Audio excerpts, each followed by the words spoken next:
All right, welcome everybody to Hello. another fantastic episode of Midgard, brought to you by Taki flavored sunflower seeds.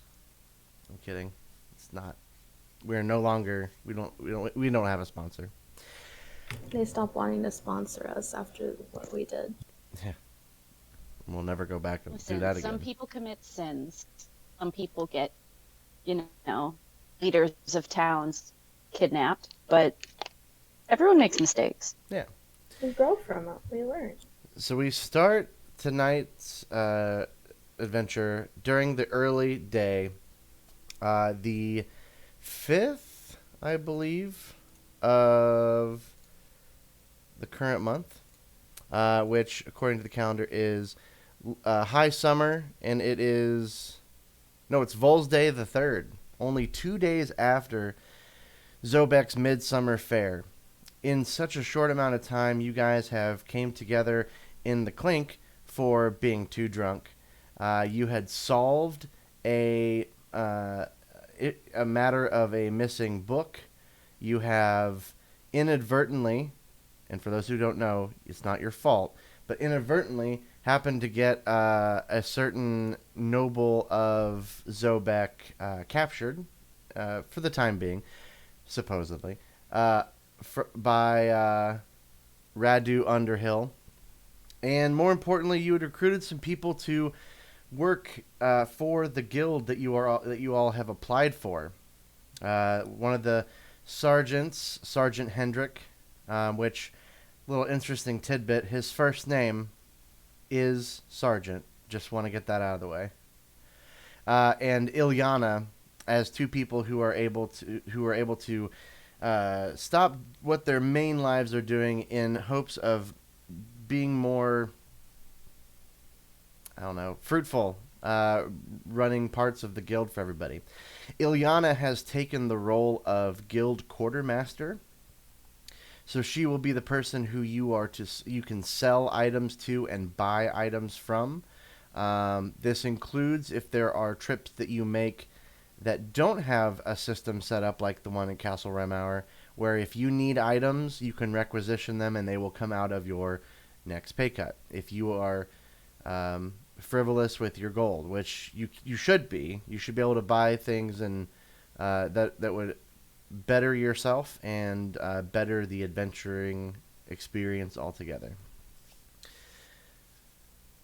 But it is the morning of Vol's Day the 3rd, and you all have gathered in the courtyard of the Drengskaper as you are going to take your first contract of more personal nature of going to explore Citadel Friundor, the Golden Citadel. But in order to do that, you first need to take a red portal to the Castle Remmauer and travel from there.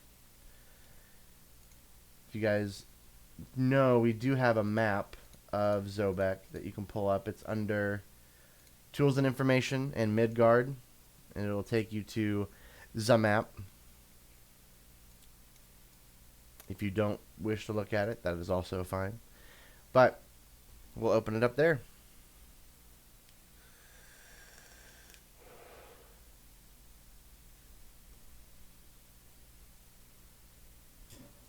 Prudence rises bright and early. She wanders out into the courtyard. She's got a little bit of a cough. She looks around to see if anybody else is awake yet. Layoff's awake. In typical dad fashion, he's already packed, he's already dressed, he's been waiting for 3 hours. He's sitting on the stairs leading up towards the table room, arms crossed, waiting for everyone else to wake up. Has he already packed the car 4 separate times? Counted everything, made sure the snacks are available. Put in the car seats. Tendy needs a car seat. Prudence will saunter up to Leops. Good morning. He grumbles. It seems you've already got everything packed.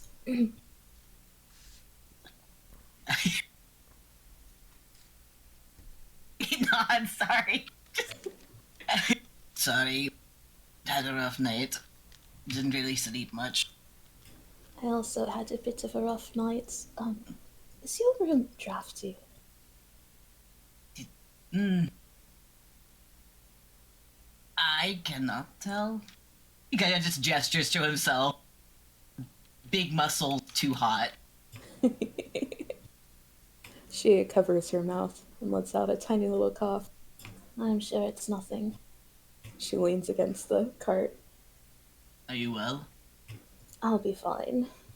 I'll be fine. That did not answer my question. She just like looks away. She's embarrassed to be sick on her very first adventure. And if you would like some of my hot tea, it's really good for your throat. I would love hot tea, actually. That sounds wonderful. Do you have honey? I did not get any honey, but I just have the tea. But you're welcome to it. I've already had a couple of cups. My room was rather drafty too. I will punch a beehive and get honey later, while we're out. Hopefully bees exist in the snow. They don't. Eddie comes out of their room and immediately is like, "No need honey. You're so sweet." Verdant smiles and pats her on the head. Everyone. It was pretty nice last night, wasn't it? It was cold and drafty. Oh. Do you need anything to help? You need... She starts like running to her room to see if she has anything. Verdant like raises her hand, but you're already gone, and she's like, I shouldn't have said anything. She will knock on Mara's door on her way. Mara sticks her head out. Oh, are we ready already? Yeah. Just need to get something for Prudence. Oh! Okay, do you need any help? No! Okay. Oh my god. My ears are bleeding. I'm so sorry. Patches and Jolene walk into the courtyard. Morning, y'all. How'd y'all sleep? Prudence just grumbles. Not That so good, good, huh? actually. It wasn't Oh. very great. New places are not very good at sleeping in, I guess. I'm sorry. I wish I could sympathize, but I don't exactly sleep per se. I'm more just sat up Can be on top cold. of that tower. To me, Pat's thoughts. talking about elvish meditation is essentially going, "Did you sleep bad? Oh well." Don't know what that's like. Sucks to suck, I guess. Couldn't be me. Get good. Stare at the wall for 3 hours. What did you do? I mean, it's still worse than Warforged, which is like I just didn't do anything. I powered down. But Which was so cold, so black. you do see some people, obviously, about this time. Some of the other groups are kind of rushing around. You see that they have gotten their assignments. Some of them, obviously, are heading out. So they already have, like, in front of the guild hall, you see some carts and some horses. And most of them are taking this opportunity in the morning to kind of grab a quick drink or a quick bite and heading out. And you, of course, see Sergeant. You also see Ilyana. And soon after, you see Beckett. The doors of the trophy room, where you guys met last night, are kind of wide open as people are going in and out. So you do see glimpses of him and a man in a red robe eventually come in and then leave. Poppy eventually comes back out of her room looking kind of upset. She obviously didn't find anything to help. I'm sorry, Poo-Poo. I couldn't find anything. Prudence kneels down and hugs her. It's okay. The fact that she cared is enough. You're going to She get her hugs sick. back. Shut up. Owie. It's fine. I'm pretty good at not getting sick. So, I let's don't go. think tiefling germs transfer to Fae. I don't know, maybe. Anyway, let's go. Germs is germs. I caught sickness from all kinds of critters. Story? Wait. Can Jolene get sick? Nah, because Jolene more of a spiritual concept than a physical creature. Bro, Sam. Poppy looks a little confused. It's like she's right there though. You see actually at this point an owl kind of fly from the front of the Drungscapper, kind of dips down across the courtyard and flies over to the main area, the risen platform before the doors, and lands on Beckett's shoulders as he looks to you and looks out to the rest of the scrambling people going on their first missions. But the owl just is right now just a brown owl, just sitting on a shoulder. Oh, that must be his spiritual guide. Creature? Partner? He mentioned. It's rather beautiful. It's a little bit bigger than a normal owl. He eventually will wave. Who is Beckett's friend? You say that as he waves at you. He goes, "What? I'm sorry." Who is Beckett's friend? And Tendy does like one of these. Oh, him. Oh, it's an owl.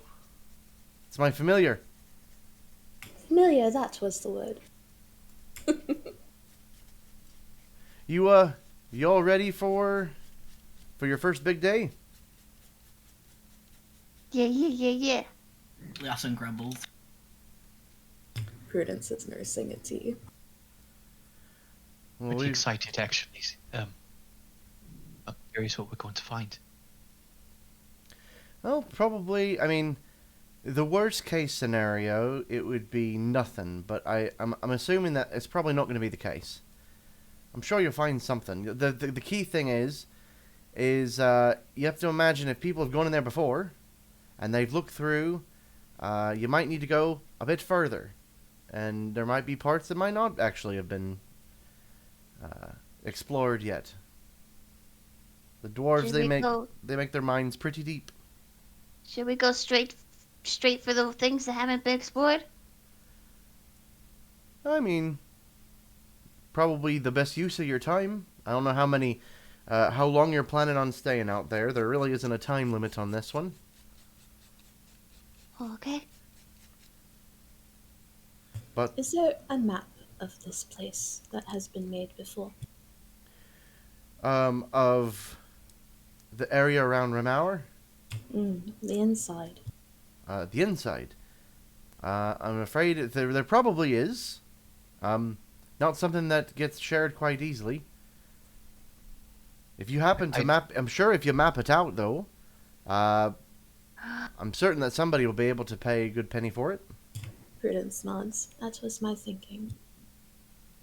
Betting if someone has already made something like that, it probably is not very trustworthy.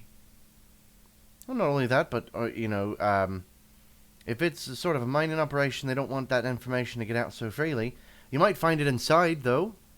So, all things considered. Well, I've got the portal ready for you. Whenever you're ready to go, just make sure you get all your stuff. Feel free to meet me inside. Same, little alcove as we normally do. And he kind of shrugs his shoulder, and the owl flies up to a couple of the other corners of the keep. I do believe I am ready. She looks at everyone else. Lawson nods in agreement. Poppy, puts on her hat. I'm ready, let's go. Oh, cute. I forgot that I'm the leader. I need to start acting like it. Mara's Alright. gonna pull up the end of the last. I just dropped some popcorn. You're making a trail of My- popcorn kernels. Can you guys hear me can't chewing? anything if you can't share with the class. Come on over, man. No, Alright, we I can't guess- hear you cheering. I guess Prudence will lead the way to the red portal. And it also follows. Teddy follows. Oh no, I think Poppy will stay behind for a bit. Yeah. Then Kate, quickly Kate, put into focus. the teapot. Mara pushes Poppy forward. Come on. Poppy needs to knit a blanket for poor Prudence. Yeah.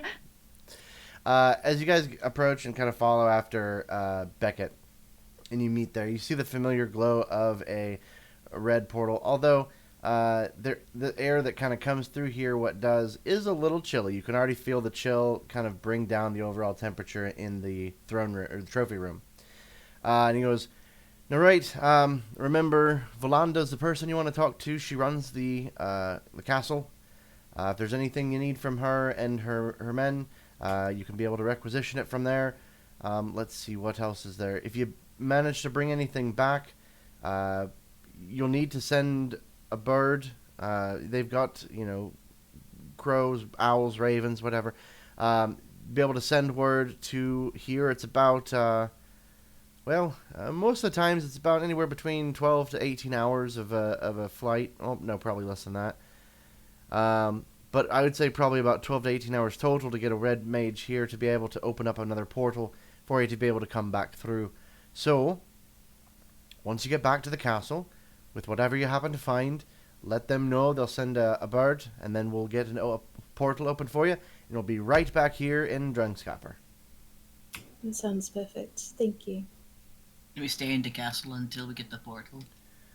Oh yeah, sure. I mean, I'm certain they'll be able to take care of you. I mean, I'm sure they're not going to feed you for free, but by that time, maybe you'll find some extra shiny things you'll be able to use, and if you need to be able to use that also to pay for your meals, that is fine. As long as you don't go blowing it on buying the whole damn castle before bringing all the gold back, because if it really is that much gold to be found in that citadel, as the Golden Citadel is called, then congratulations on your castle, but then you don't get any cut.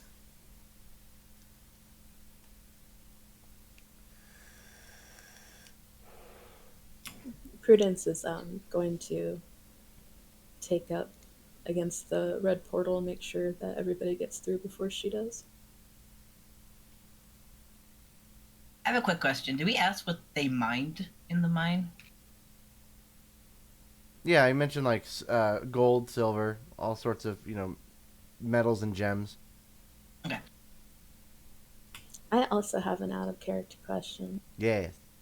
Do tieflings hate the cold? I don't think they hate the cold. They have fire resistance, so I mean, like, they don't mind getting burned. I would assume that it's probably not their favorite, but I wouldn't say they're probably it's not like their weakness. It's not like they'll get frozen solid and need to thaw themselves out. Yeah, I was wondering if it was like a lesser thing, like that Patch's story about the fire genasi that died. Like, I don't think she's gonna die, but maybe she doesn't like it too much. If anything, you can equate it to your body burns hotter than normal. So like, it is on the outside pretty uncomfortable. But if you are well bundled up, you can keep yourself pretty warm underneath your clothes. Okay. So, as the great and wise Shakira once said, "Underneath your clothes is an endless story." All right, you all travel through the red portal. Please let them go through. Okay. Prudence will be the last one through. All right, let's get a wiggle on. Wiggle on. Poppy grabs hold of Tindy's hand and is like, "Come on, let's go." As you Okay. As you make your way through, again with the instantaneous teleportation between one point in the world to another, the similarities are not similar. You are met immediately with a brisk wind, not high-powered winds, but brisk, and some light snowfall as most of the walls of the Castle Remmauer keep the bulk of these harsh winds out. But obviously some manage to crest over its stone walls. You find yourself surrounded by stone everything. You can see off in the distance mountain peaks above the walls of this castle. And there are a few soldiers that are walking around, as well as a few dwarves that are wheelbarrowing around certain supplies. And down one of the nearby stairs, leading to a balcony, is a woman that begins her descent down the stairs as the first of you begin to make your way through. Seeing this, Poppy's eyes just grow so wide, and she's just looking around, mouth agape, just in awe of everything, because she's never left Zobek. So this is crazy. Tendi immediately puts their hat on, and the ears like flop down under it, and they just go, "Oh, I don't like it." Nah, this is what summer's supposed to be like. Good stuff. Lee Austin kind of stops and like closes his eyes and kind of enjoys the cold for a bit. It's like Nick Cage coming off of the bus in Con Air. Do you see it, Tindy? Do you see it, Sin? Oh my gosh! This is not ideal, to be honest. As Prudence comes through last, she notices the lady, which I wrote down, Volanda. Hail! She raises her hand. Oh, hello. Yeah, no, you all are from Zobek, yes? That's correct. Perfect. You all must be very chilly. Here, come inside real quick. We've got kind of a general eating quarters. We can go ahead and talk there if you'd like, or we can meet up in my quarters if you wish. I do not believe anyone here is hungry. We could go to your quarters. Perfect. Follow me, and she'll basically about face and motion up the stairs as she leads the way. Do we have the cart and the horses with us, or are they there at the castle? They're there at the castle. You'd be getting it from there. You can't take I horse and was cart. like wondering if like the horses went through the portal. No. Okay. Just went through some traumatizing things. They'll never recover. Horse's eyes are just all bugged out. Once in her quarters, she kind of shuts it, and obviously the windows and the doors cut off all of the brisk air. It is there is a fireplace with a fire going, so if those that are really cold can go stand by there. Otherwise, it is a cold room, but it's not like it is outside. And she goes, Marbin tells me that you guys will need some supplies to make it up to the Citadel. That's correct. And Prudence goes to lower her hood, and she produces a piece of parchment, hands it to the lady. She takes a look at it. These are my things. Right. I will. I'll get somebody on that. We'll have somebody working on your lists, and in fact, there happens to be a squire that's in there that basically takes your guys' lists, and will work on getting all the stuff that you need in very short amount of time. She goes, How many of you have been around this area? I would say that's a resounding no. Right. The opposite. Wait, have I? This is pretty inland. No, but have I? No. Okay, then Leosin does the right thing. No. Okay. She kind of goes over to the window that is, it is barred. It's not like glass, so the wind will whistle by it, but not actually. It's designed in a way where the wind doesn't cut inward into the room.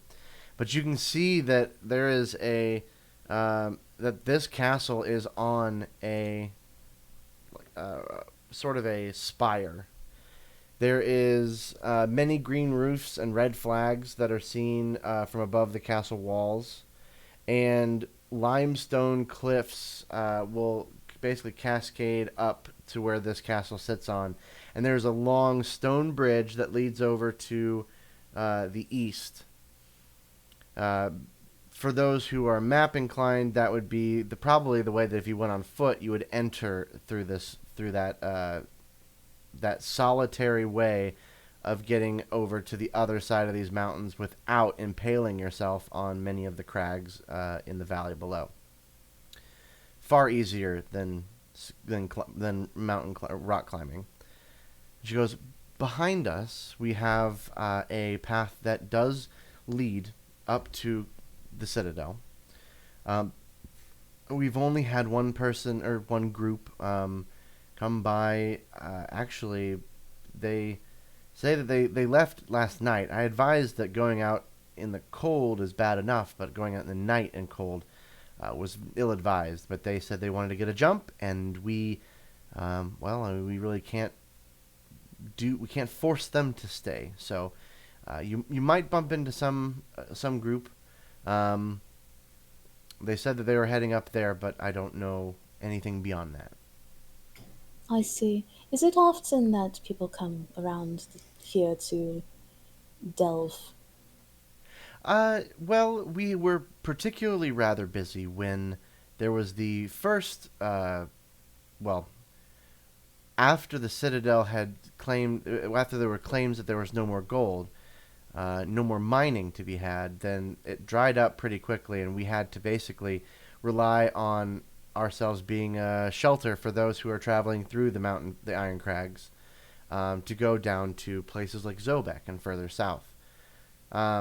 We did pick up some traffic when there was rumors going around of a big gold rush where they found more veins and different previously locked places. So that drove a lot of people through here. And we knew better. We figured that we would not capitalize on it, but at least not frivolously spend our money after earning it from the people that stayed there. So when it dried up again, and it's been a while, but we are still doing rather fine on our own. So this is the only sort of form of income that you have? Yes and no. I'm not sure how familiar you are with the area, but I mean we provide some things to Altbach and Obsteinau, or Obersteinau and Obertal. Those are nearby, just to the north and northwest. Is this the only path, or is there a different way in that is not as traversed? I'm certain that with the Citadel itself, there's probably heat vents from where there's mining, there's often smelting. So I'm sure you could go the uncomfortable way of the chimney flue if you find one that is probably well hidden in the crags. The main entrance is essentially what we're familiar with. I believe an adventurer told me that they set it up to where the main hallway just goes endlessly, and it kind of just goes down at a slight incline deeper and deeper into the mountains. And they say that there was actually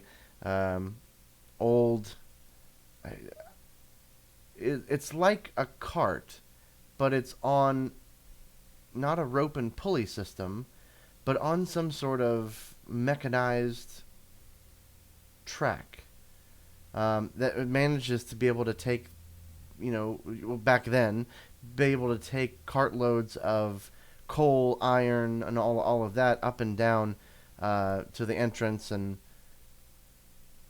so, I mean, I don't know if those are still operational, but it's at least the entrance is a rather big tunnel going deeper and deeper down in. Prudence moves to talk again, and she says, "Is there any sort of folklore or mythology regarding if there are beasts or curses, any sort of thing in these mines?" Well, I don't know much about the mines. I've never been in them myself. Most mines are possible just a good digging away from maybe the underground, the Underdark. The Citadel, then? Yeah, I would say it's a little bit higher in elevation, but you never know. Those who are wanting to escape the Underdark by any means necessary will, oftentimes, the straightest route between 2 points is a straight line, but I don't know much about what's in the mine. Around here, though, I can tell you that there are some things you definitely want to watch out for. I don't know if you know what a rock is, and I'm not talking about stone. If you see a large bird from many miles away, you will want to find cover immediately. I don't know anyone who has been able to take on a rock and live. So I stress that importance. Have any of them tried just talking to it? I don't think you can talk to one of them. Well, No. I can talk to a lot of animals actually. It's I'm sorry, dear. What's your name? it's Poppy. Poppy. That's a pretty name. Thank you.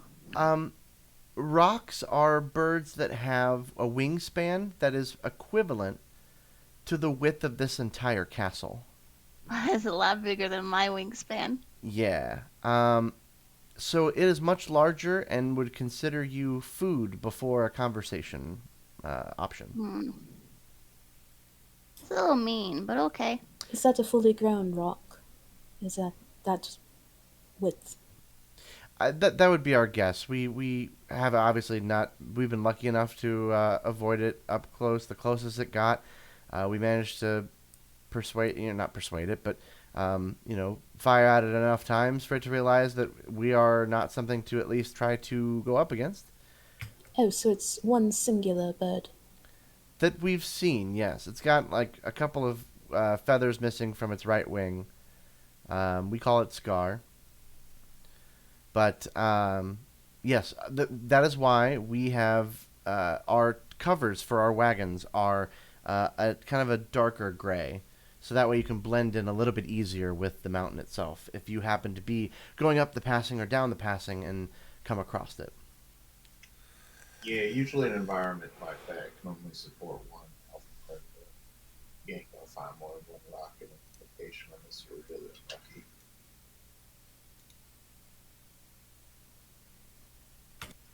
So can you tell us more about that other party who was in it in case we find them? Oh, We should sure. be looking out for. I didn't see them. I was busy filling out some of the requisition paperwork and whatnot for this whole ordeal, which I do have questions about that. But yeah, it's a couple of halflings, a blonde elf, and I think either a red-headed dwarf, I believe. But Prudence just rolls her eyes. friends of yours? Not quite, but we are acquainted. Well, so this whole thing has got me. The reason why we signed up for this whole exchange, being able to supply for adventurers to come through here. So Beckett has started up his Monster Hunter Guild, huh? Yes, that's correct. Interesting. Well, I can tell you that if it comes down, we'll keep an ear out and we'll send word if there's anyone needing to, if there's anything up here in the Iron Crags, or maybe perhaps between the Iron Crags and the Black Hills, we could be able to see if there's something that, if there's creatures that need to be kind of halted from their encroaching on civilization and whatnot. We'll certainly let you know if that means that there'll be more travel and items trading through here. Prudence sort of perks up when she mentions creatures, remembering how Beckett talked about Her new boyfriend? Billy. I'm trying to put it in a way that makes sense canonically. He said the Okay, word Victor, and I am automatically fell in love. Question. Prudence perked up or Angie? You Fuck know? all of you guys. Forget it. Andrew was told by carry on. a Carry witch on. in her young age that a man named Victor would meet all of her heart's desires. We would know this just by looking, so I'm not going to ask in character. This place is like right next to where we need to go, right? Or is it like a day's walk, or like we could see it from here, can't we? Are you're asking out of character? Yes. Because I feel like we would see it and we'd be able to gauge that.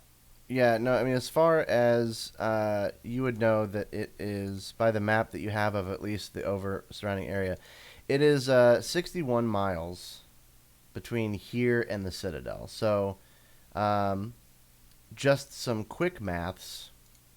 You can move a total of, I believe it's 3 miles per 3 miles per hour. So, in 8 hours of adventuring. So you would be able to go 24 miles in a day, and I guess like that's 2.5 going at a days normal. to get there. Say what? It'll take us like 2.5 days to get there. Mm-hmm. And that's going regular pace. You are going through mountains, so it's I would probably say it's closer to 3 days. Can we switch out the cart horses for cart goats? They're better at mountains. The cart won't be. Can we have goats lead the horses? Goats start going like a vertical angle, or a vertical angle, and the horses are like. Everyone's hanging onto the back of the cart, going, Wait, can I fly yet? Mara's like, bye, bitches. Couldn't be Peace me. out, homies. You guys start your trek, and like Mara's like, I'm bored. I'm gonna fly up there, and she like, you see a panned out shot of the group walking and trudging with the wagons, and Mara just starts flying out, and all of a sudden, and the rock comes and grabs her out of midair and pulls her away. Yeah, but then we're like besties. Sure. The rock just needs someone to love. He just needs someone to listen. And to appreciate what they're cooking. Its children are bigger than you, so probably just food. But yeah, so yeah, it's 3 days there, and then of course 3 days back, considering safe travel. You can always try to book it, which means essentially you can go there in probably 2 days' time rather than 2.5. But, or I'd probably say maybe like 1.75, whatever. But if you were you would have less of a chance to spot things, and so it's easier to get ambushed. And you couldn't. Ain't no need to rush. There's so many creatures to catch. Okay. Valanda will speak up though, and she goes, "You'll notice probably about halfway through, maybe a little over half. You might feel." For those of you who are able to cast spells, one of the ley lines is last reported to flow through here. Now, you can't see them, but you will certainly be able to feel it. So anything that you try to do while in that sort of ley line's path is, well, rather beneficial. I don't know if you'd be able to take on a rock, but still much more powerful of spells that you would be able to cast and do while in the vicinity of a ley line.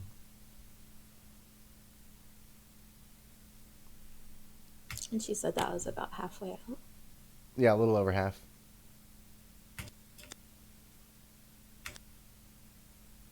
So this whole time, Poppy's listening, but she's just very excited. She's doing that like little kid thing where they're like their parent needs to talk to them, but they're about to go play, so they're like super excited. So they're like looking at them, but not quite taking everything in.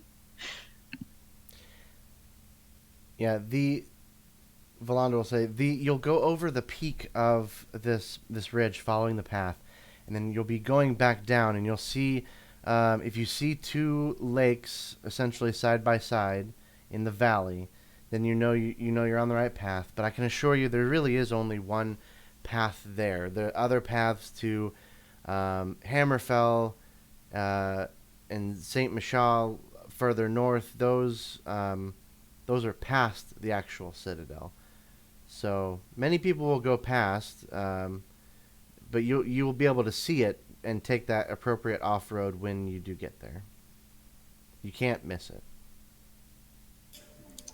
Is it still like fairly early in the morning? Mm-hmm. Yeah, it's like you guys it's basically right after breakfast time.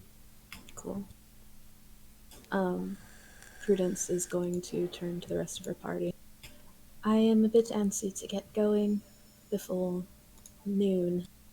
I'd like to get there, at least on our journey, going before it becomes nightfall. Is there anything else you would like to ask of Miss Toxin? I think that we're totally ready to go.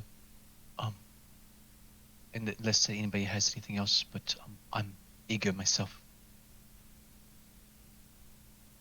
Do you believe that our items have been put together by now? Yeah, through the magic of convenience of providing them to the DM earlier, the squire was very efficient with his list to be able to fetch all of your guys' stuff so you could be able to get a move on. That guy needs a raise. Man, you don't know it, but that is an ancient descendant of a jib boy. My boys! Mara asks if she can fill her water skin. Oh, for sure, yes. If you need to fill up water, we have tons of water here. We have a spring that comes down, over the river that comes through not too far away. So yeah, no, absolutely. Help yourself. Fill up what you need Smart. to. Mara, you're so smart. Have the best ideas. Thanks. Mara fills up her water skin and chugs it and then fills it up again. Is this Gotta your stay hydrated. Is this your first time doing any sort of outer urban exploration? Yes. No. Yasin shakes his head. No. Okay. Well, I would say I'm a bit of a novice. Well, Patches just kind of zones out. Well, it certainly is colder here than it is in Zobek. We're obviously higher altitude. Air's a little different. But, I mean, as far as once you're inside, I'm sure it'll be fine. Probably quite dark, most abandoned mines are. But again, I spend most of my time running this castle and working out trades with the various passersby, so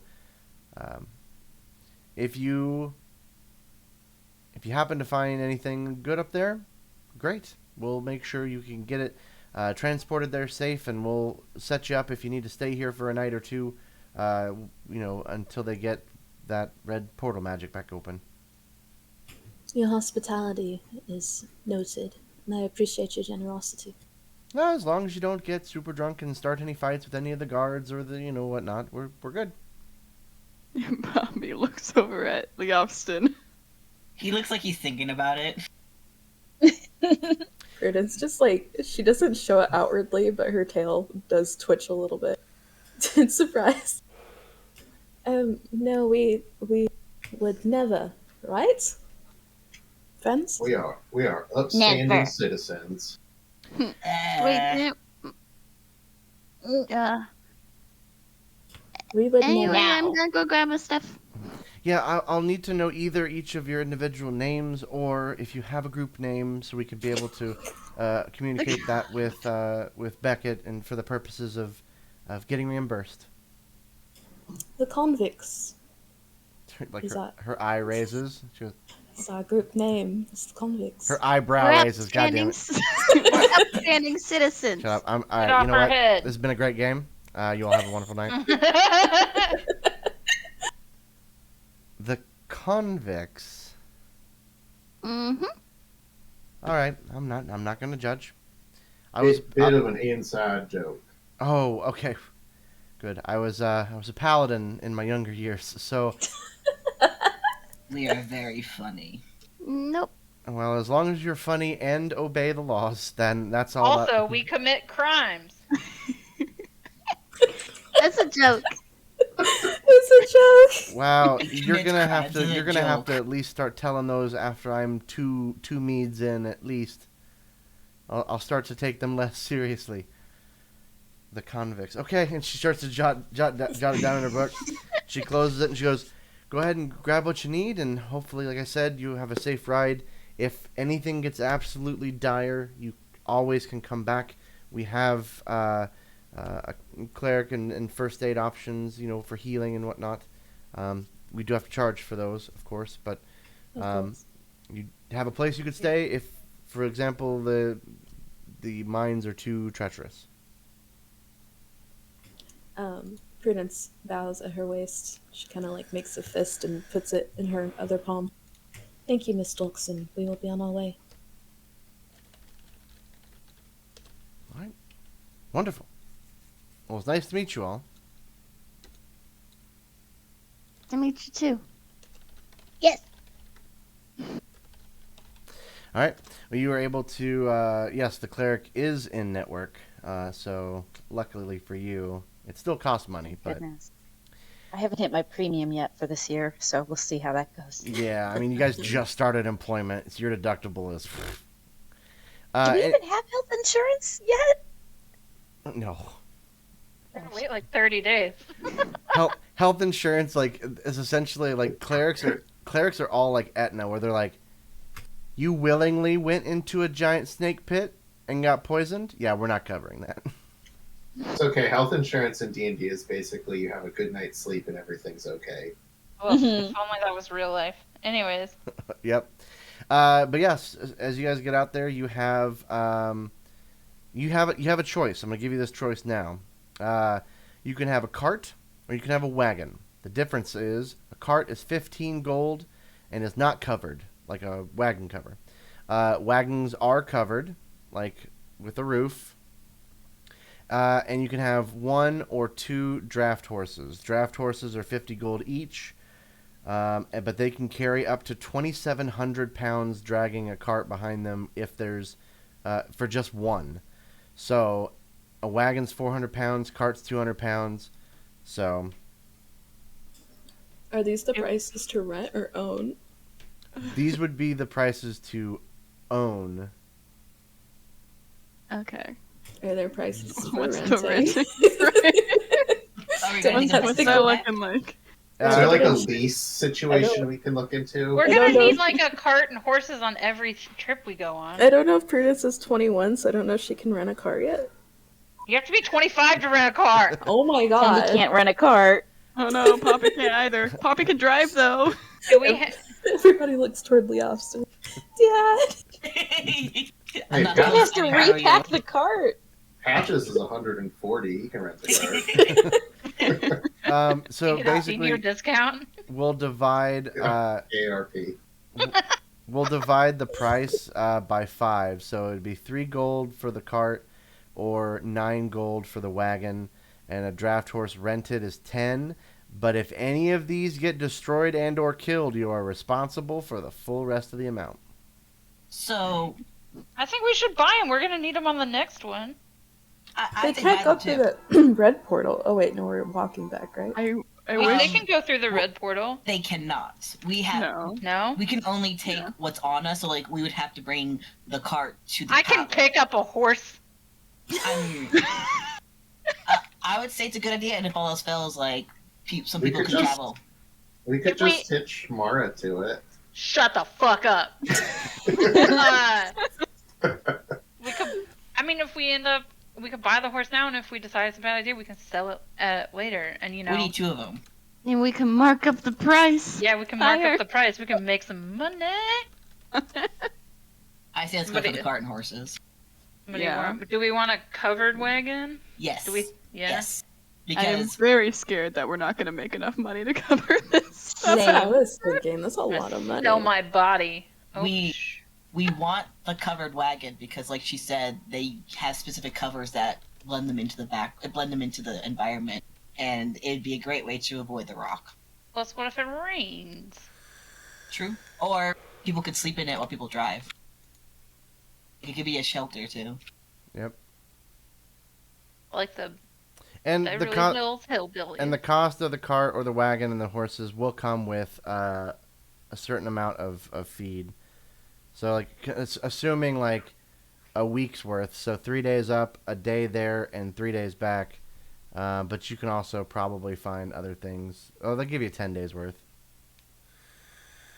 That's it. Go for it. Worst comes to worst, we can feed him one of us. Okay. Horse can still horse. Tandy hides behind Poppy. All jokes. Poppy's smaller than you, yo. We're gonna stable these jokes for now. How many of these horses do you want? 5. You. Oh no. Wait, this is Oregon Trail. Are we still playing D&D? Yes. Terry. Yes. You know, it would be a lot quicker if you just gave me the number. 2. We want 2 horses and a covered wagon. Thank you. Appreciate that. And you want a covered wagon. Got it. Now you have it. Premium. And you are able to start leaving. When like a lightning strikes it and it catches on fire. What? So we're not going to get extra supplies from the people. We had to have asked for it, right? Yeah, that was our list. We wrote on our list. Okay, I thought they were going to give us like specific stuff too. No, I mean you pretty much got what you got. Since everyone basically had either bought their stuff previously, like Sin, or have given me a list, you have those items. You can, most of those you should be able to go to the compendium, by the way, and add those to your character sheet. We talked previously before recording about carrying capacity. So just know that unless you are trying to carry either a big giant chest of gold by yourself, or like large statues or something, like I will let you know whether or not you are going to be slowed down by carrying whatever you want to pick up. And all that means is that you move 10 feet less per round. So, Hey, Jordan. hey, yes? Did my friend follow us through the portal? You haven't really looked around for your friend. Would you really call it a friend? You haven't really done much with it. Well, I don't even know it exists yet, so like I just want to know. Hey, you don't know. You don't know here, yet. so I'm right Okay. here. Look at me. You have no idea. Now, My friend Prudence is here, and that's all I'm. Poppy. Okay, is it Leofton or Poppy? If Poppy's not driving, she calls shotgun. Leofton's not driving. He calls shotgun. Does anybody have land vehicle proficiency? Yeah. Yeah, Yeah, they should drive it. I'm part horse. we both do. Let Prudence drive it. She's sick. Or she can nap in the back. Mara is the I'll land take a nap. vehicle. She's very proficient. Okay, so I can give the horses guidance on how to walk. Poppy can drive first. she gets so excited. Okay. All right, we need to take it easy. I know we're all excited here, but the air up here is much thinner, and we just arrived via portal, so we ain't had time to acclimate yet. So Sorry, we're dumb right now. don't try and rush on in. Mara rushes off. I ran. I'll say as a bit of light reading, you are at least offered some observations written third hand from somebody who, in like at least the last decade or so, has looked into ley lines around the area. So as you go, I will kind of briefly touch on what they are managed to make notes of regarding ley lines themselves. Ley lines are not everywhere. They start off by telling a story about how ley lines themselves are rumored to be the scales of Velis, or the bones of the world, or even the blood that makes Midgard live and makes its magic strong. They are akin to invisible rivers of power and connect elements of shadow roads and ancient wards, powering Fey roads for an incredibly long time, but that's not their only utilization. They empower both arcane and divine magic from note, invisible to normal sight. But there are some Nurian mages who might be able to see these ley lines and bands of light. Ley lines are not universal. There are some regions that, from explorers, have noted that there's no magic left in certain areas of the world. There are a couple of different types of ley lines, and the only one that this goes into is what they would classify as weak, in comparison to a few other ones that they've heard from massive historical moments that they've had in their life, that they've been able to hear or read about in their life. So weak ley lines. This is more out of character. Weak ley lines can empower or affect spells from level 0, cantrips, up to level 3. Obviously, depends on, there are various ways of how they are powered. They are typically not found inside of any sort of consecrated holy or unholy buildings.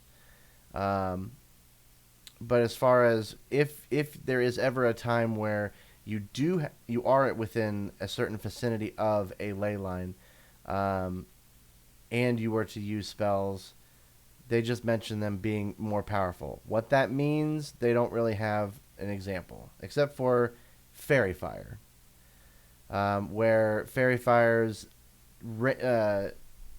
radius, it was able to cover double the amount of the radius, and they've cast it multiple times, and sometimes it did that, sometimes it didn't.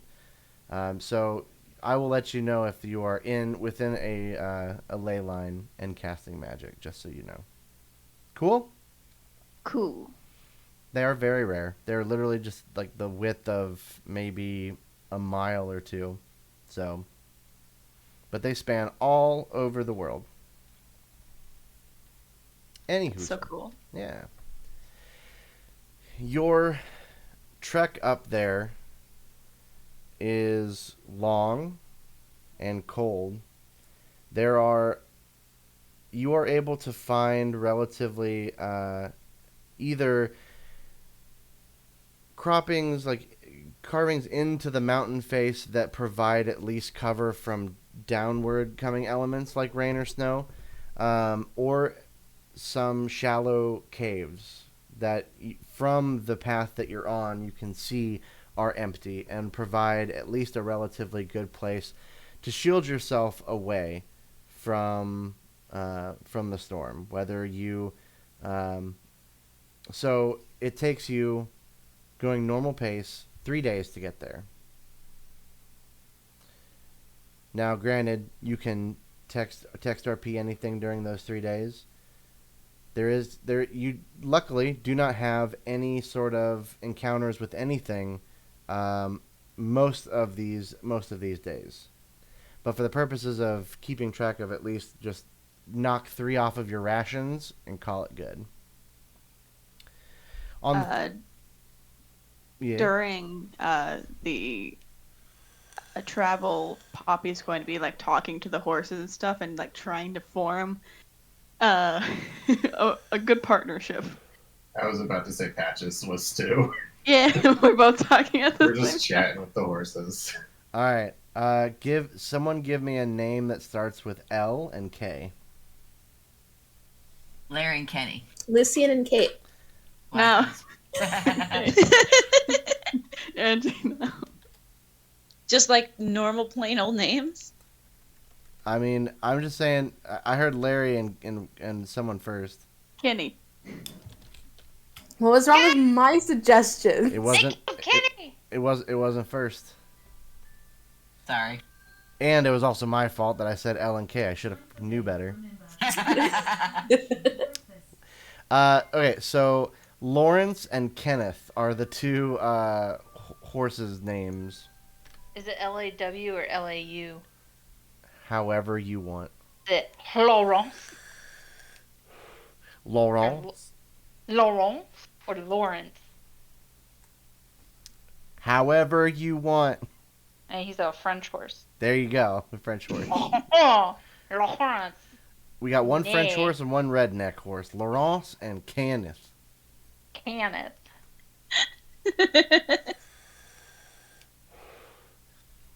But yeah, you were able to befriend them rather easily. They understand. They are excited to possibly not have to be always up in this cold castle and in the surrounding area forever. So they look forward to. Do you tell them about, like, we own you now, we're gonna take you back to our home and all this kind of cool stuff? Didn't we rent them? You guys didn't really specify. No, we bought them. Oh, we Yeah, bought so, them? yeah, you pretty Okay. much, yeah, you bought them. Yeah. Poppy doesn't mention that we own them because she thinks that's kind of rude to say to someone. So, but like she does talk Zobek up quite a bit, even though it's probably not great compared to surrounding places. Okay. But it's all she knows, so she's like, Yeah, it's the best place ever. It's gonna be so good. I have a barn that you guys can stay in, and it just goes on and on. Okay. Patches is like, now I hear tell that there's some giant bird flying around. Now we're keeping you safe and you keep us safe. Well, I'll keep a lookout. We have to keep safe and drive cart. 2 jobs. Got it. so good at your job, though. Overworked and underpaid. Are they making noises while they're like talking to the horses? Yeah, they're like, I would assume that the horses are at least whinnying. You guys tell me what your speaking with animals looks and sounds like. Oh no. This is an important decision. I just don't think Prudence has ever seen anything like this, so it's going to be very off-putting. I think Poppy's is just like full on making the animal sounds back at them.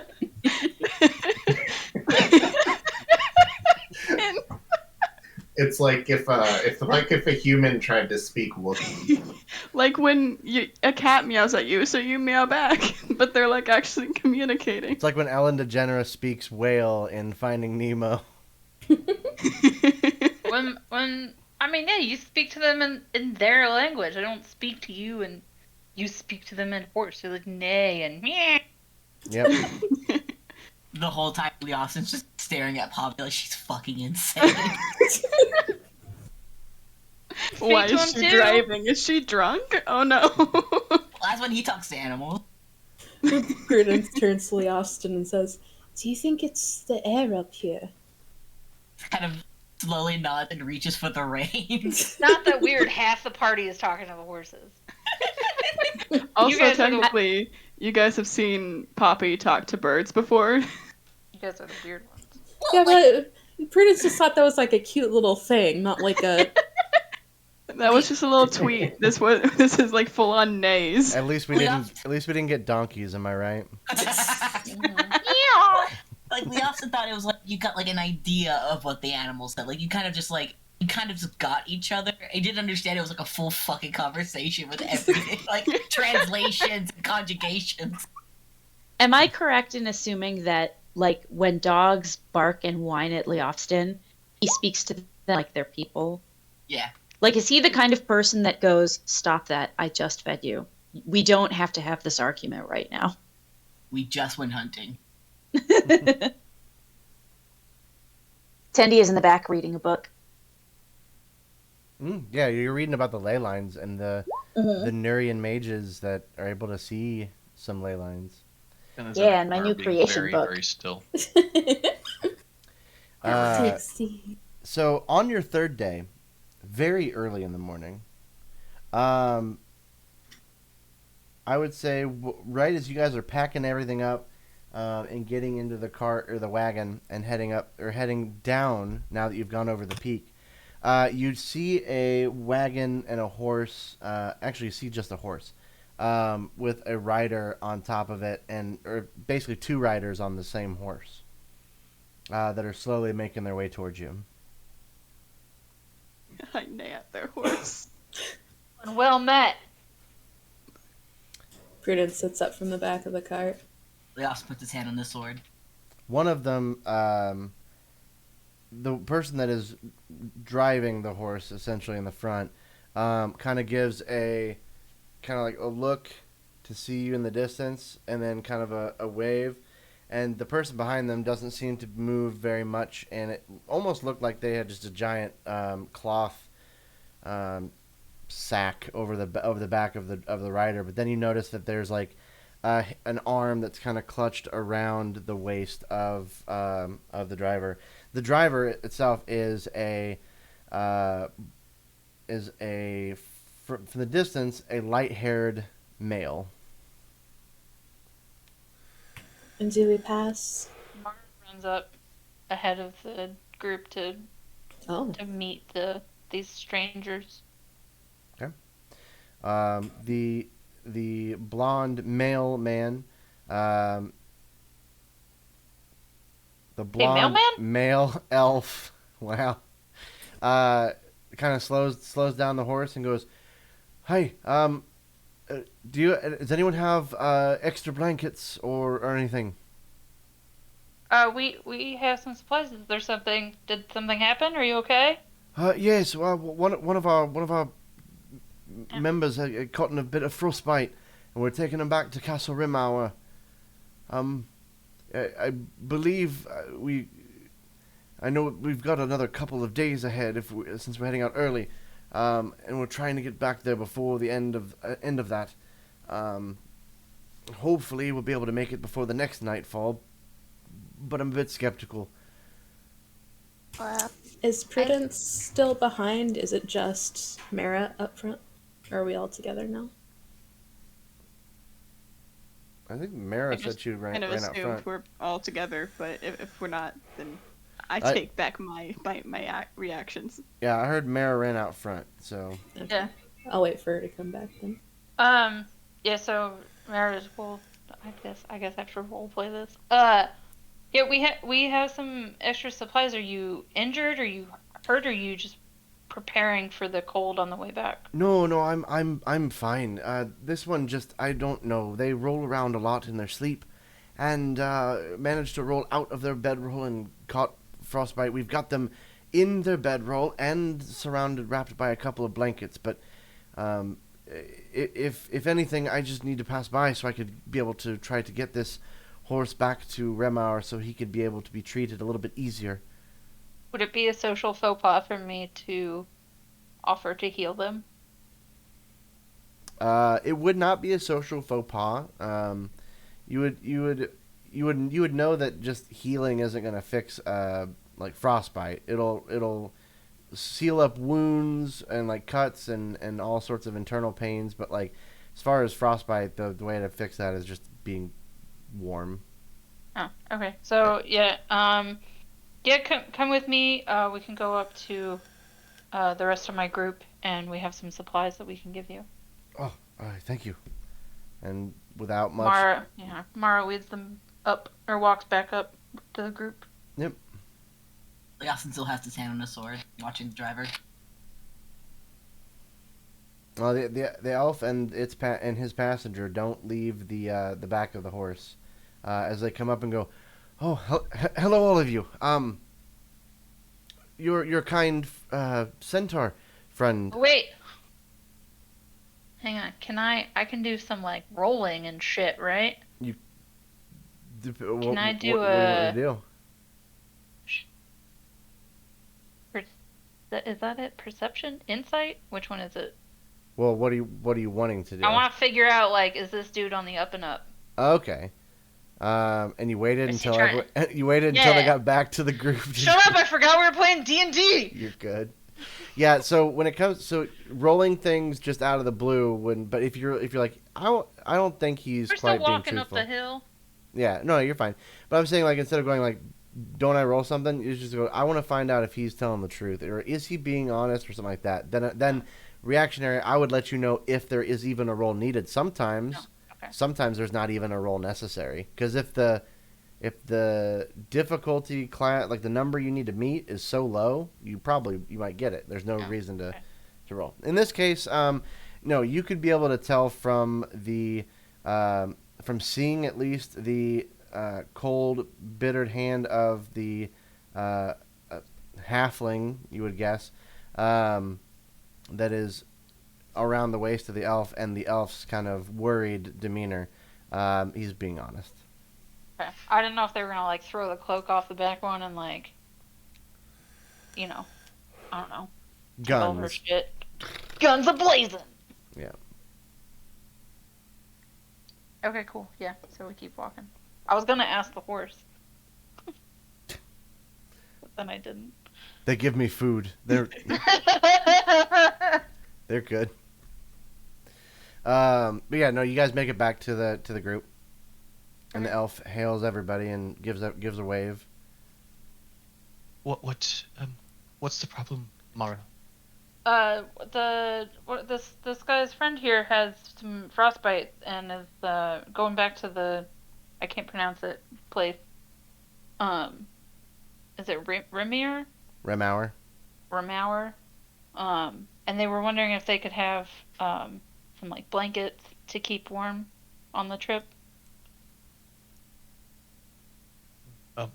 I don't know that I brought any extra blankets, but maybe somebody else has a few. I can give a blanket.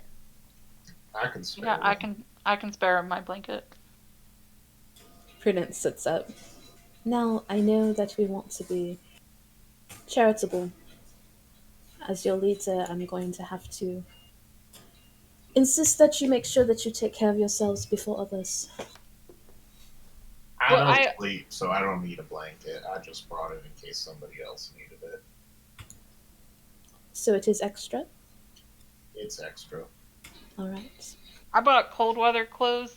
I bought the blanket in case I decided to sleep laying down, but I can sleep standing up, so they can have my blanket. We only need, I think we only need one. I'm fine.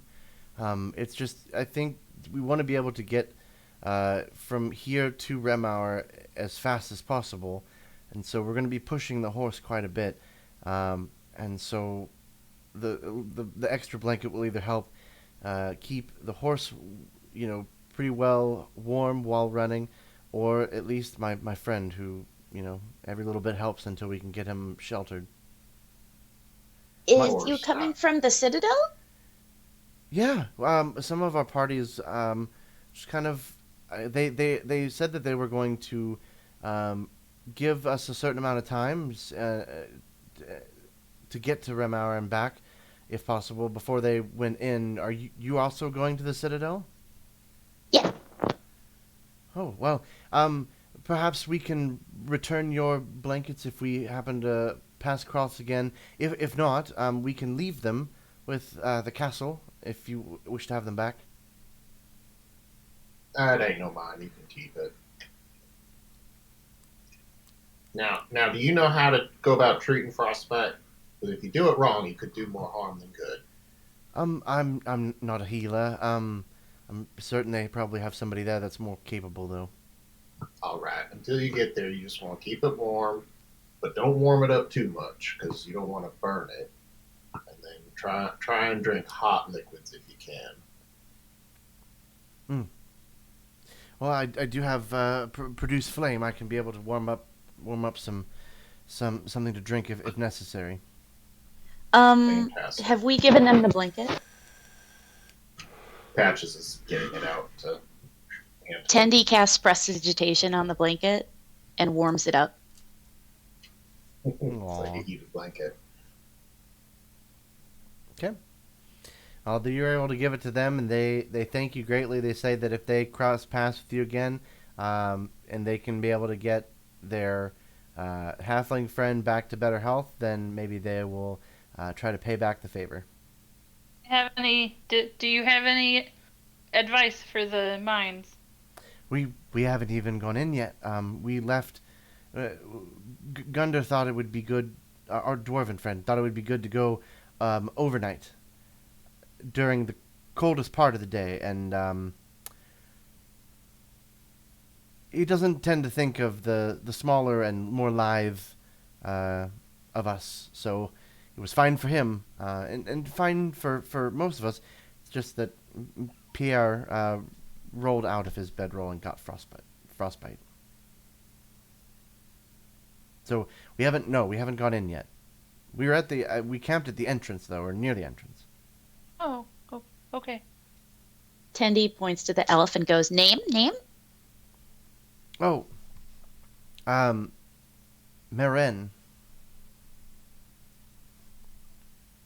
You want to spell that for me, bud? No, because it's just a random NPC you meet on the road. Perfect. Thanks. I think you mean our new best friend. Yeah, I know. Apparently, I need to. Wasn't there a meme about that the other day? Oh, so what's the horse's name? We derail the entire campaign and go with those guys instead.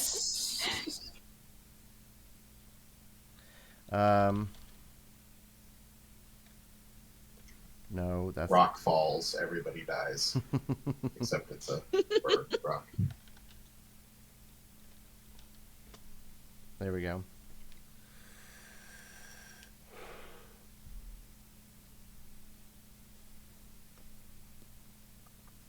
No, I technically said it first.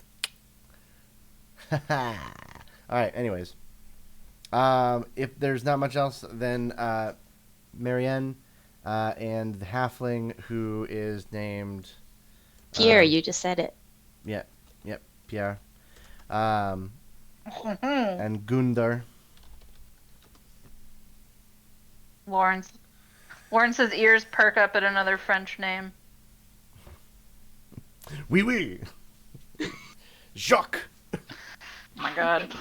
And then you guys are able to head there. It is going to be nightfall by the time that you guys arrive, but surely enough, well before you see it, as you see these two massive lakes, actually kind of a trio of lakes. Well, no, just two, in this valley, with another peak off across the lakes.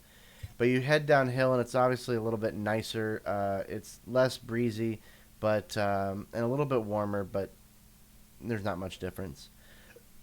You find a little bit out that there is some parts of the citadel that are kind of encapsulated inside of the mountainside, and a pathway that leads up to it.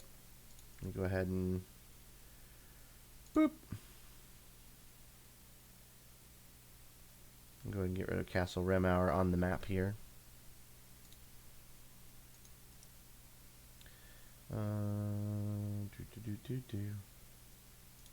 Nickelodeon. Wow.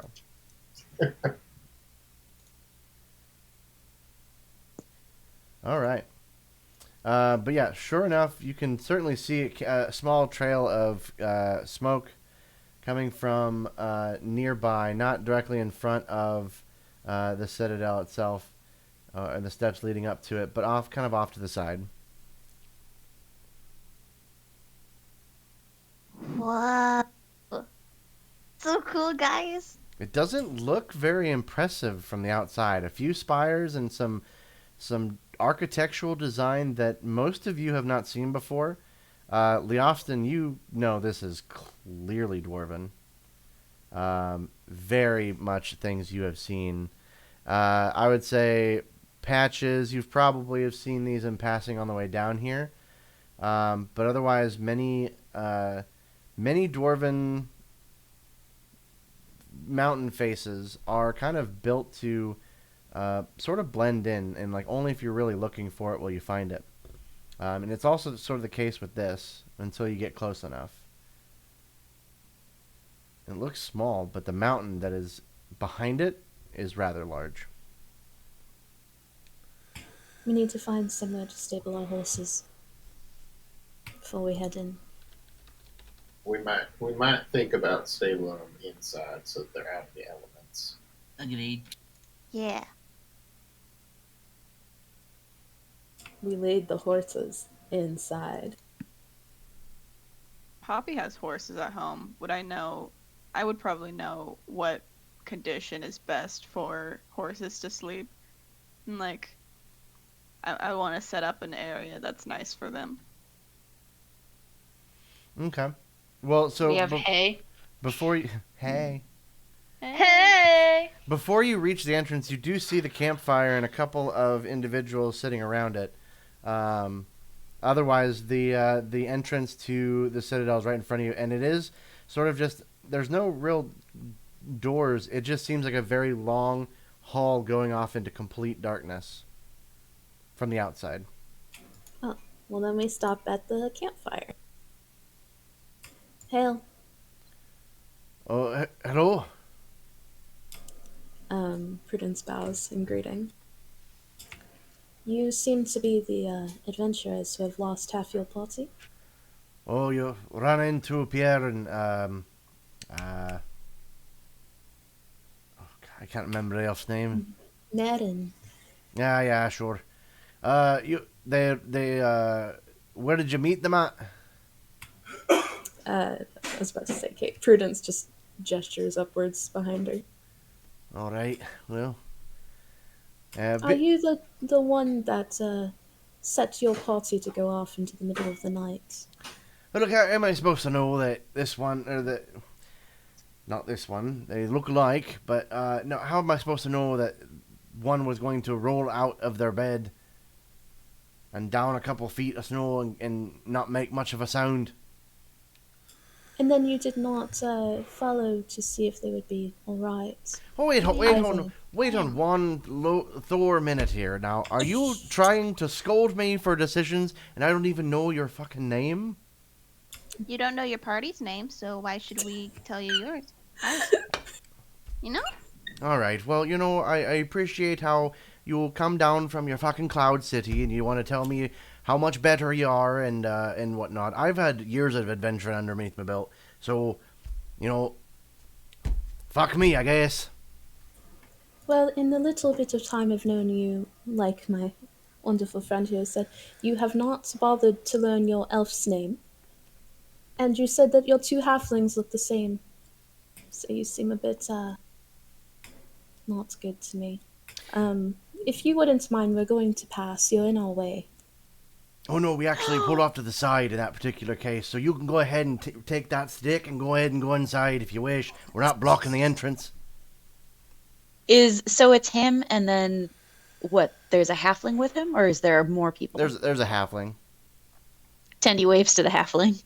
A halfling's kind of just not looking up, just kind of like messing with their hands. Prudence looks at the halfling, waits for them to look up.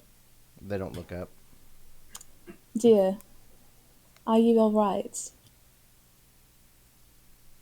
I'm fine. Are you sure? Are you cold? Do you need anything? No, don't need anything. Can I tell if he's actually fine? They're actually fine. You can make an insight check.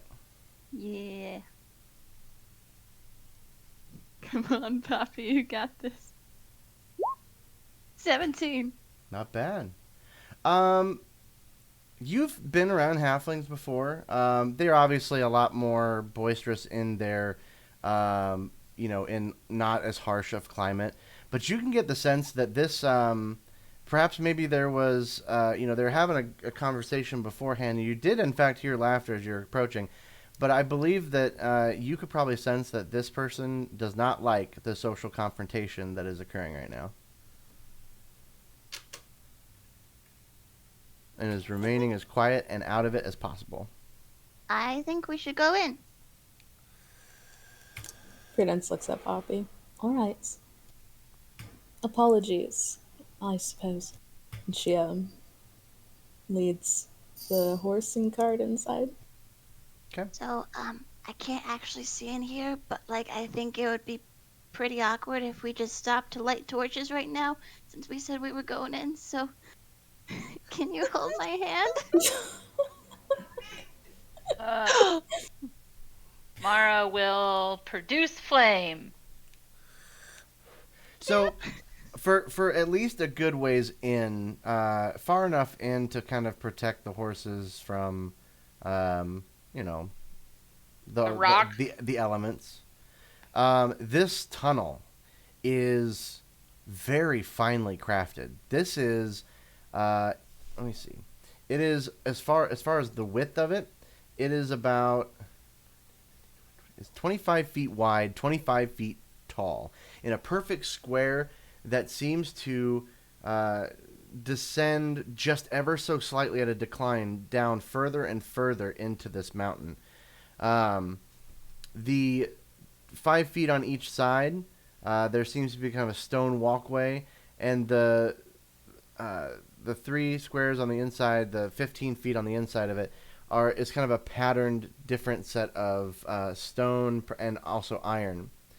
Every 5, 10, 15, 20, 25, every 25 feet, there is a small amber-like glowing lantern that's probably just about like the size of, if you put your hands together like this, it's probably about that big. And it emits a very soft glow. It's not like a normal torchlight. It is very dim light. But you can see that those lights continue down and down, further and further, until it's so far you can't see an end to it. You just assume that these lights go forever. They do not light the whole path. And then, curiously, up above on the ceiling, there is a sort of etched grooves into the ceiling itself. But Can I check for traps? Sure. That sounds like traps to me. What would that be? Perception? That would be checking for traps would be investigation.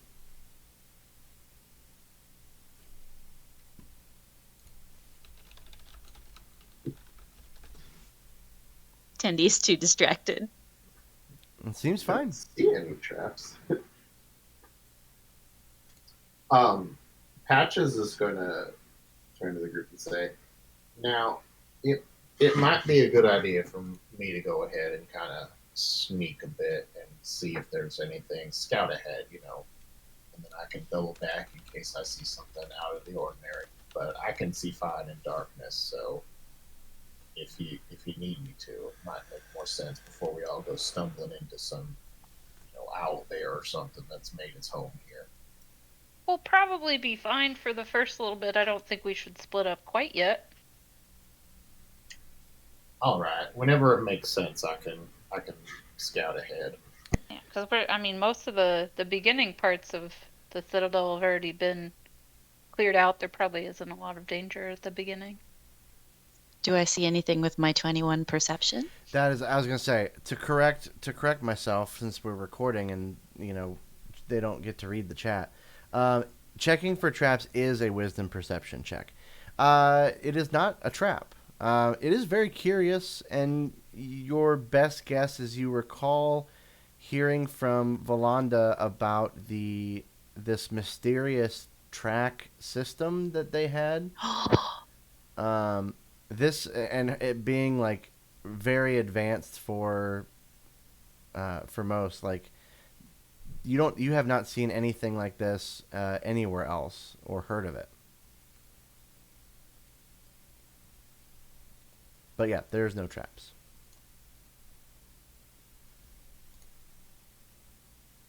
But you can definitely hear kind of a whistling wind coming from inside the shit out of me. inside the long hall. I was like, I'm so invested right now. I can hear. Hell yeah, that's what I do. I did forget to do a sound check, so I apologize if it's too loud. It sounds fine on my end. Yeah, that's fine. Yeah, sounds great. Yeah, it's good. I just almost choked on my cough drop as well. Well, for giving a dwarf shit, that's what you get. He was a racist asshole. Not racist, just because you can't remember somebody's name. He said the halflings looked alike. They were twins. Oh. Maybe they were Prudence. I didn't catch that part. I'm going to think that this is a bit of internal biases. That Prudence is actually face blind, and they look nothing alike to her. Oh man. Well, yeah. So you are able to find easily. There's enough room for these horses to be able to stay. You can get them. You get them feed on their. Get their feeding masks on and whatnot. I would assume you probably tie them off somewhere so they don't go wandering around with your cart. Yeah. I mean, imagine we unhitch them and just tie them up nearby. I'm gonna leave quite a bit of things in the cart. I'm not leaving anything in the cart. I don't want to carry a saw and a tent and a snare. Skylar's like, maybe this isn't a good idea to leave all the stuff in the cart when there are people around. But then Poppy's like, yeah, let's do it. Yeah, no, I was going to say, like, man, the vampire storyteller in me goes, man, you want to piss off the people outside who have the potential to steal your stuff? But I'm like, well, we'll see. Fine, I don't leave anything. Forget it. No, you can leave whatever you want. I mean... No, I don't want to leave anything, no. Okay. You can, as far as the horses go, this is wide enough for them to be able to go down. Now, granted, if for some reason a giant tram that takes up this whole entire tunnel comes barreling through, but you don't know that. Horses are going to get smushed. Valanda did say it, like, that there haven't really been operational from what she's been told for some time. Yeah, is there a reason we're leaving the cart and the horses at the top? Can we take them with us? Yeah. It seems silly to leave them. Can't they help us carry gold and shit? I think that we should definitely bring them as far in as we can, because if we do come across something that we want to put on the cart, we'll have to take it even further. Anybody who makes the joke about Mara being a back mule owes me 10 gold pieces. But what if we find the creatures? We'll chop it up and put it in the cart. I meant the ones that could eat the horse, but I walked into that.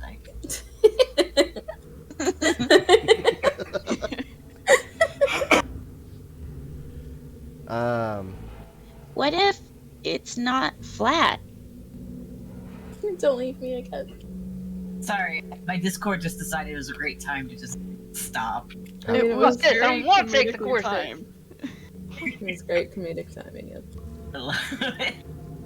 Okay, what if we take our stuff with us for a little bit, and if it gets too hard for them, we can start leaving them behind?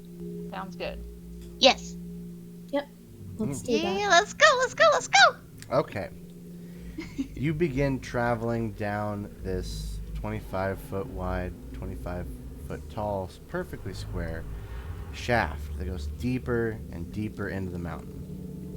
As you pass by, probably about half a mile in, you start seeing iron bars on some of the walls and some fallen bits of rubble, indicating that either there's been a cave-in this particular area. All signs indicate to where there's no entry beyond these iron bars. Is there any wood in this rubble?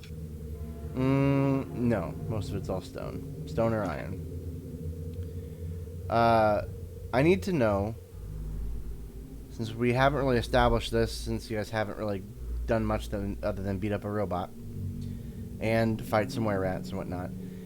When we're traveling in a group, I will always ask, what is your marching order? And what that means is, you guys know how wide this tunnel is, so you tell me how, and we're assuming that the horses and cart are just behind you, at least, a ways.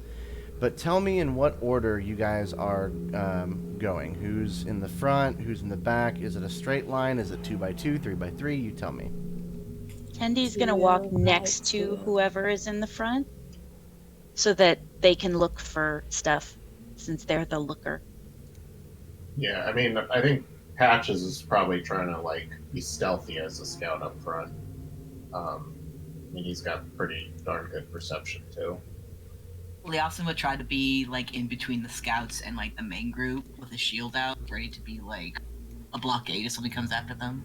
Yeah, Prudence would Poppy probably have to be go next to Leofston. Sin Poppy is would up have to with be in the middle.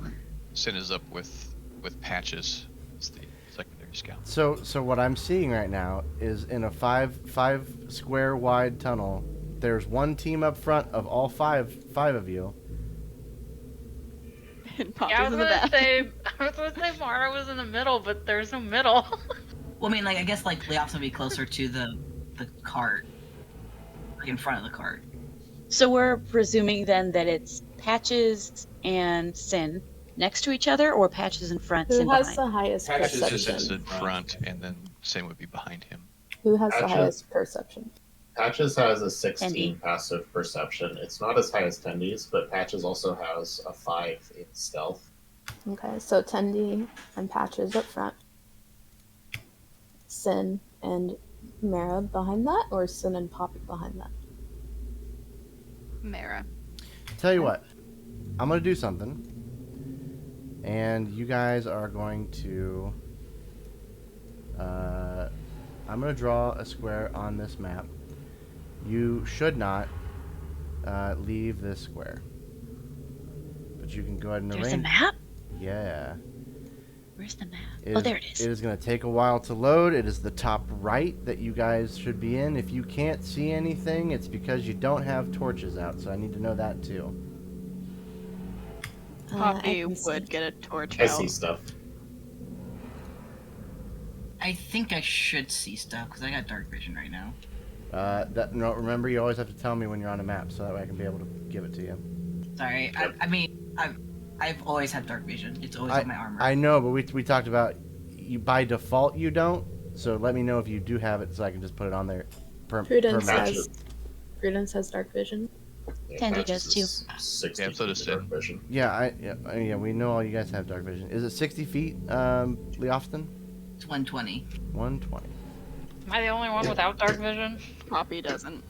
Yeah! Yeah, let's go. Maybe we should both be next to each other. Yeah! Use one torch. All right, so in that case, let's assume that Mara, you have. Can you see it? Can you see now that there's a torch? Yeah. Oh, there it is. Top right. I was zoomed in. I was like, what the fuck? Yep. Okay. That orange glow from the torch indicates bright light. Anything that shows beyond that is going to be dim light. So if, let's say, for example, Poppy, you are firing a spell into dim light, that is disadvantage because you need to be able to see what you're hitting. Oh no. So, but are all of you arranged as you need to? You should be able to move your characters around. Which direction are we going? This way? Left, but you just can't go out the box. Okay. And then the cart is behind us? Correct. Okay. You'd only be in the purple. Correct.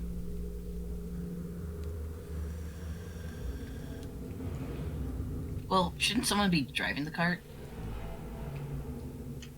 Or I mean, we're all Jolene. pretty Yeah. much right. Yeah, Jolene We're will just drive. leading the. Jolene will drive. No, I'm pretty sure the horses can follow us, and I can speak with them to make sure they follow us anyway. Mm-hmm. Okay.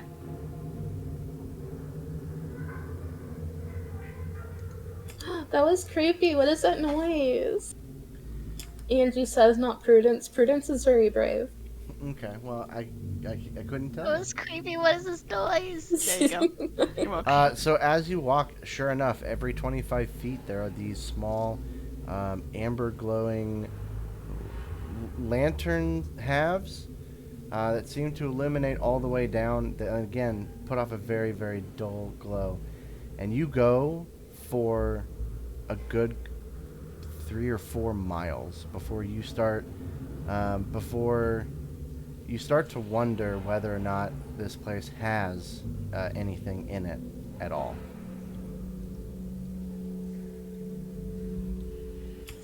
Doesn't it seem a bit odd that this beginning is so long? Ew!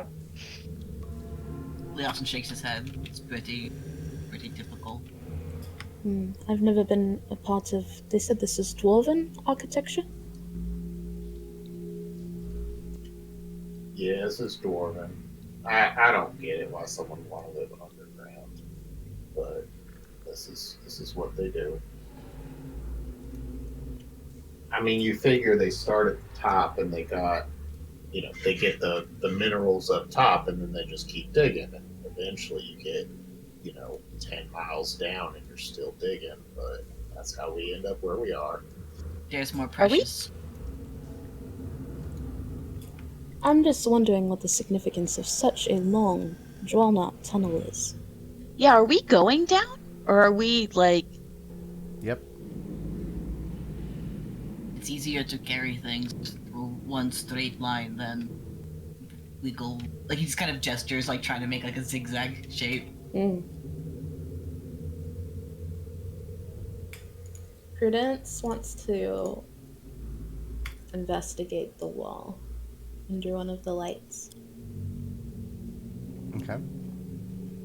Just because she's bored and they're walking. The lights don't seem to put off, like, maybe putting off, like, the faintest of flicker. This is either some sort of dwarven engineering, some sort of continual flame type magic, but in either case, and not every single one of them obviously are lit.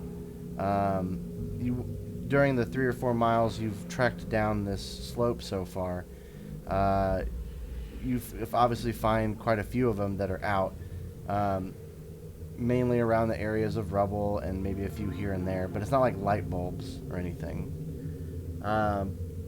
The iron filaments that kind of hold these light sources to the wall have small dwarven kind of metalwork done to it for decoration. It looks like each one of these would have been handcrafted at some point. Pretty. Is it pretty? It depends on how much you like dwarven architecture and metalwork, but the craftsmanship's pretty good. It's certainly worthy of its name. It makes this whole hallway kind of seem like a giant golden slight descent into hell, basically. You do, after 3 or 4 miles, though, you begin to kind of hear, obviously it gets a little bit warmer. Still pretty cold, but again, like, we're talking like maybe 50 degrees rather than 30, or mid-40s. But, like, at this point, you guys have traveled for quite a while, but you start hearing some low rumbles. The ground, even on these stone steps, shaking just ever so slightly.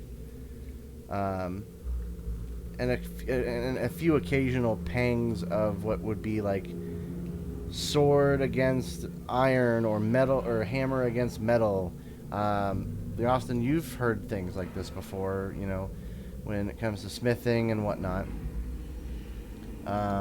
They still seem pretty far off, but yet still, every single one of these openings that you go by, these kind of steel prison bar type shape or type openings, are all either bent in, caved in, no sign of anything beyond past it as some of you kind of investigate. That was a little creepy. That was creepy. But you guys are able to, at this point, explore this map at your peril. I think you meant to say leisure? Yeah, at your leisure. I actually like it. I think it's relaxing. Like, I'm gonna scurry up the wall and make a little nest in the corner. What the fuck? Centaur Horse spider nest. nest. I think Poppy started out just being super excited and stuff for all of this, but as soon as she got into like the dark and stuff, where she can barely see, she's terrified. So she's just like holding on to Mora's hand or something. Just, Yeah. yeah. I'll protect you. Please.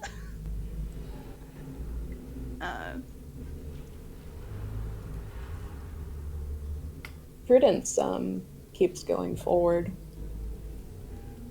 Leof follows. But as he's following, he pulls out his sword. It seems as though it's occupied, at least further down. Sounds like it is. I was under the impression it would be abandoned. This Have is you- an abandoned mine. Ever seen? Have you ever been in something like this before, Leofston? He nods. Is it normally pretty easygoing, or is it perilous? Well, I've been in a populated one. The only peril is being trampled. You're not fast enough. Guy looks around. You, during your guys' treks down here, you obviously see various bits of tattered cloths, maybe perhaps some broken weapons, some that have been like snapped in half, some that have seen like better days, none that are usable. But most of them are in a state of, they're basically junk. Like they've been fought with? I mean, unless the sword were to tell, or you could read into whether or not it's been used, but a lot of scratches would indicate some use for sure. Would I be able to tell how old they are?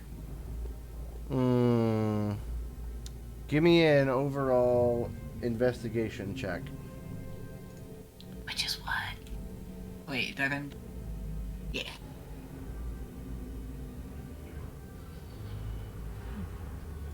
I'd say you find, maybe not with all of them, some of them are pretty hard, but you can tell that some have been around for, judging by the amount of dust that may have settled on it, or other various things, the some that you find could be decades old. Like, a significant amount of decades, or like one or two? The further you get down, the longer and longer the time period seems to be, either more dust or more rust. Any combination of it would indicate that the further down you go, the more still unusable, but the more weathered that these are. He picks up like a sword or something from the ground and turns around and indicates that to the group. These are getting older. By design or by the deterioration. Mm-hmm. I suppose that makes sense.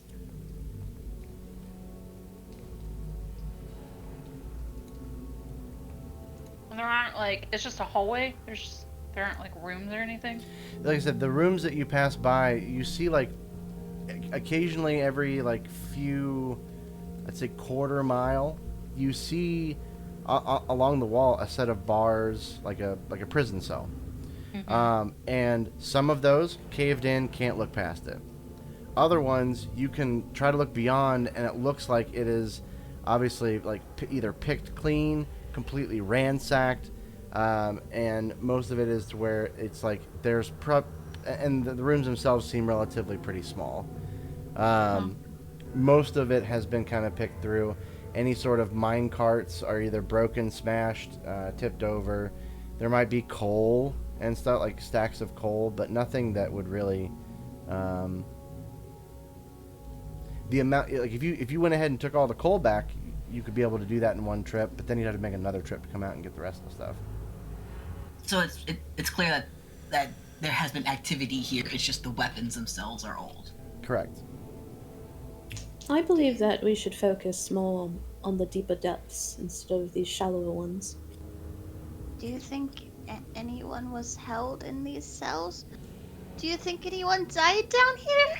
Oh yeah. Probably. As soon as Poppy says that, you start seeing bones and skeletons that are kind of lining the corners of this large hallway. I would almost guarantee that is the case. You don't Would you think you're a think- ghost, do you? Probably. Who do you think worked these mines? Wasn't always dwarves. Do we hear like voices or anything? Like we're hearing a sound, like someone is picking something. So it sounds like someone's down here. Do we hear voices or anything?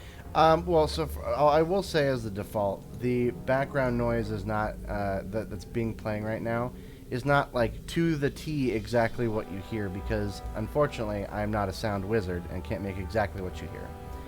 But I am describing things that are similar, like the low howl of wind that comes through, the occasional clanging off in the distance, echoing through this large echo chamber of a tunnel. And again, the low rumbles and the occasional shaking of the ground. And again, it's very minute. You barely could tell that it's doing that.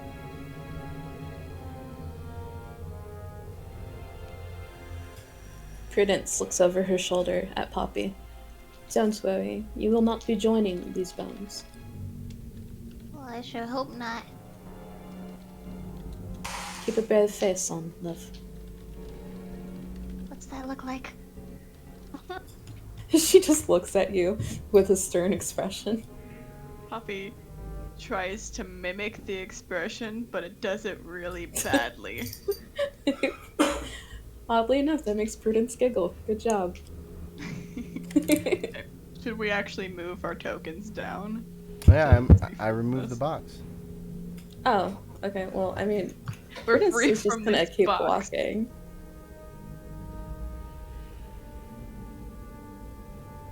I will Whoever say, has the highest perception should go first. yeah, I was gonna say, hold on a second. One thing to note. One thing to note about maps. If your character goes so far ahead and something happens, that's canon. And so everyone else will need to obviously catch up, and so it's like as if you were actually all together. And obviously when the only thing I ask is that we don't go crazy and start moving through every room all of a sudden. Do it as if it would be. I try to light this the way that would make sense. So that being said, don't abuse it. And if I say pause, then all movement has to stop. Okay, cool. Well, My roll 20 is really So lacking. for real, should Patches attempt to stealth ahead? Because then he could potentially see somebody without them seeing him. you know what? Go for it. Since we're a little bit deeper.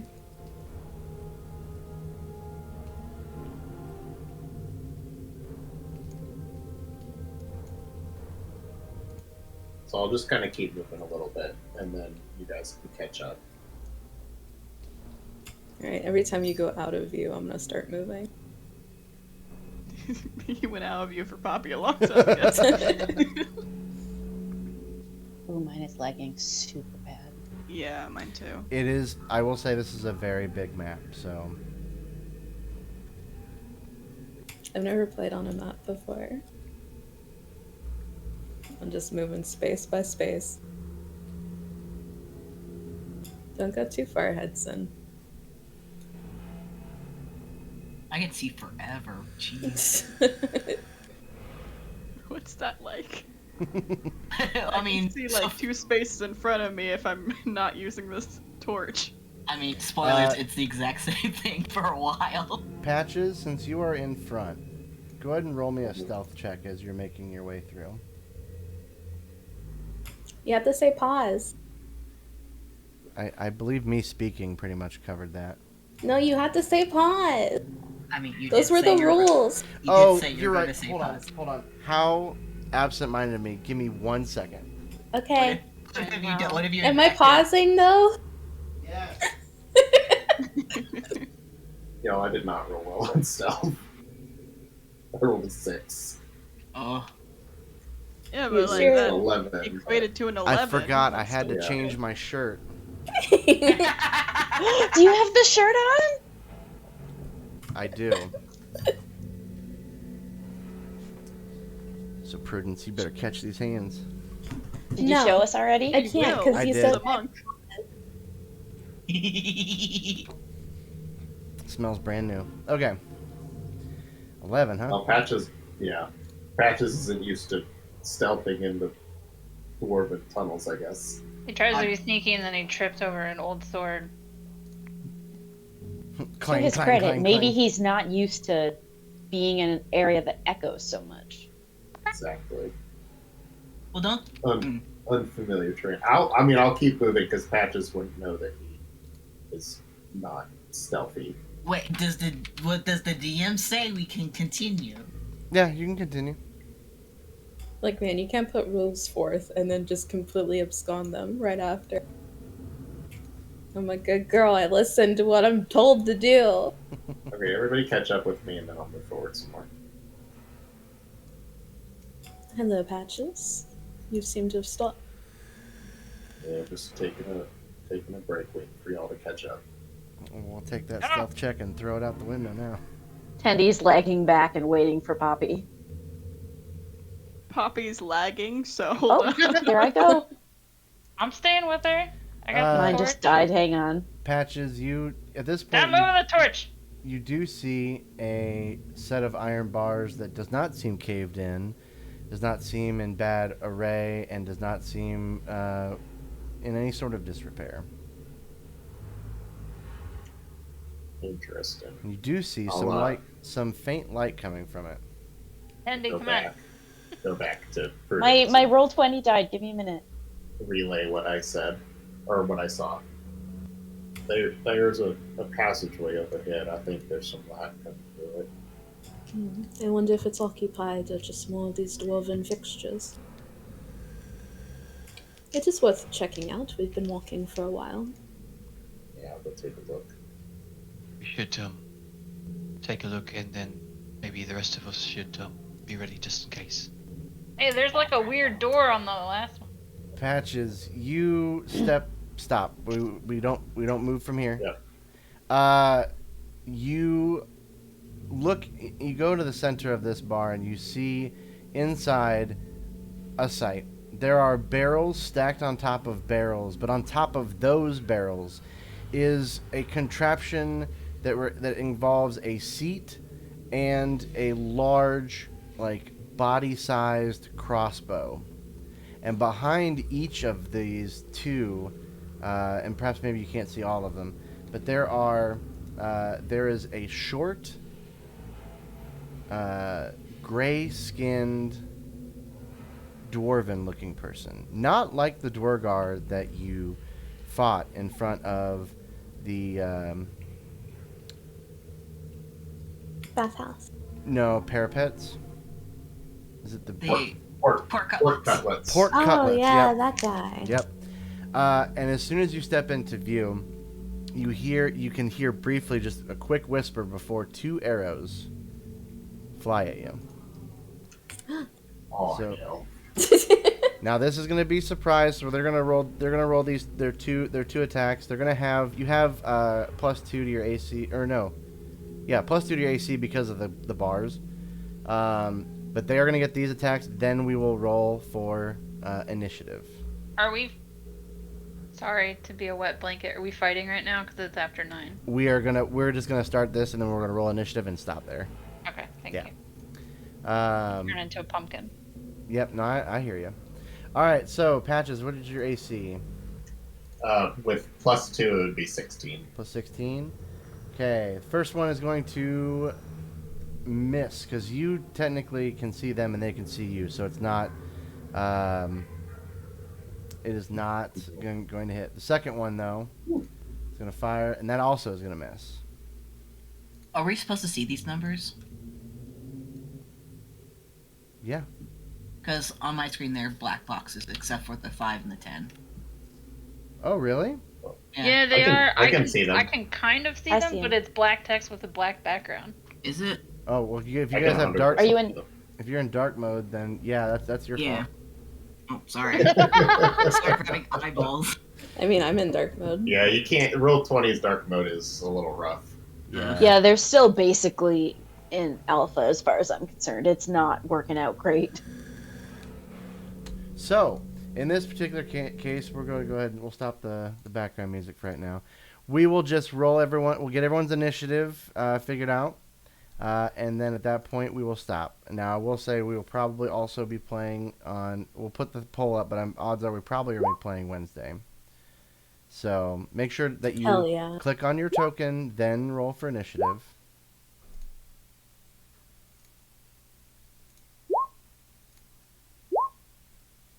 Damn, nicely, Austin.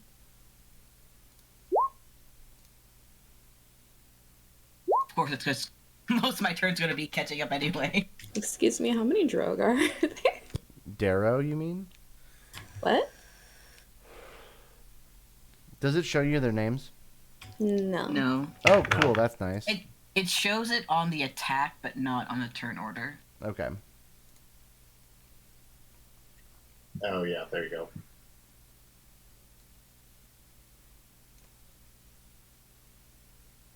I was laughing because that's my friend's online handle's Darrow, and I'm like, oh no, don't fight Darrow. Okay. 10 to 16. Who are we missing? 1, 2, 3, 4, 5, 6, 7. We got everybody. Oh, Jolene?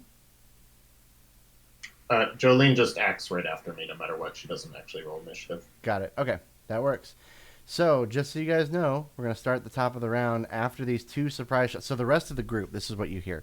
You hear just, you see Patches, if you can see him, kind of step to look into this area, and all of a sudden, 2 arrows whiz by and clink up against the wall behind him as there's shuffling and activity from inside this particular occupied section of the Citadel of Friundor. And that is where we will end our recording for the evening.